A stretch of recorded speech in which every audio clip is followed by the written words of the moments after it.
ढाबे में पानी भी टपकता है, शायद इसलिए। अच्छा चलिए, आज मैं भी आपके साथ चलती हूँ ढाबे पर। वो दोनों ढाबे पर चले जाते हैं। उस रोज भी खाना बनाते हैं, लेकिन उस रोज भी बारिश के चलते कोई नहीं आता। लगता है आज भी ये सारा गरीबों में बांटना पड़ेगा, कोई ग्राहक नहीं आया। उस रोज भी वो सारा खाना गरीबों में बांट आते हैं। ऐसे ही दिन बीतते हैं। एक रोज आधी रात के समय गांव में तेज तूफान आता है और जोरों से बिजली कड़कती है और वो बिजली उसके ढाबे पर आकर गिरती है, जिससे उसका ढाबा जल जाता है। ये क्या हो गया रेखा? अब मैं क्या करूंगा? मेरी तो रोजी रोटी ही छिन गई। मेरी भी कुछ समझ में नहीं आ रहा जी, लेकिन आप ज्यादा टेंशन मत लीजिए, नहीं तो आपका बीपी बढ़ जाएगा।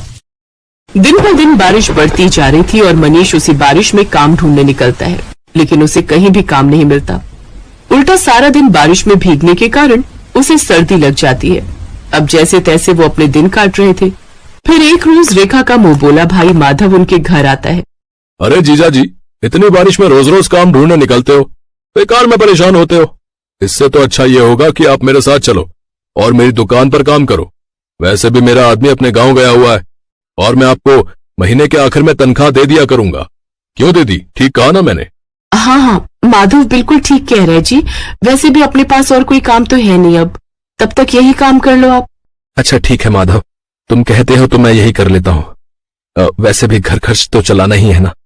अब मनीष माधव की दुकान पर काम करने लगता है। वो बिना एक मिनट भी आराम किए सारा दिन मेहनत करता, अनाज की बोरियों को ट्रकों से उतारता और दुकान के अंदर का सारा काम संभालता। लेकिन जैसे ही महीना पूरा होने को आता है, तभी तनख्वाह देने के नाम पर वो टाल मटोली करने लगता है। तनख्वाह? कैसी तनख्वाह जीजा जी? ये तुम कैसी बातें कर रहे हो माधव? तुम्ही ने तो उस रोज रेखा के सामने कहा था कि महीने के आखिर में तुम मुझे तनख्वाह दोगे। नहीं नहीं, ऐसा कुछ नहीं है। आपको काम की जरूरत थी, मैं जानता हूँ, लेकिन मैं आपको यहाँ पर काम करने नहीं, मदद करने के लिए बुलाता था। और मदद करने के लिए भी कोई पैसे लेता है क्या? ये तुमने मेरे साथ ठीक नहीं किया माधव, मैं तुम्हें देख लूंगा। अरे जाओ जाओ, बड़े आए मुझे सबक सिखाने वाले। मनीष दुखी मन से घर आ जाता है।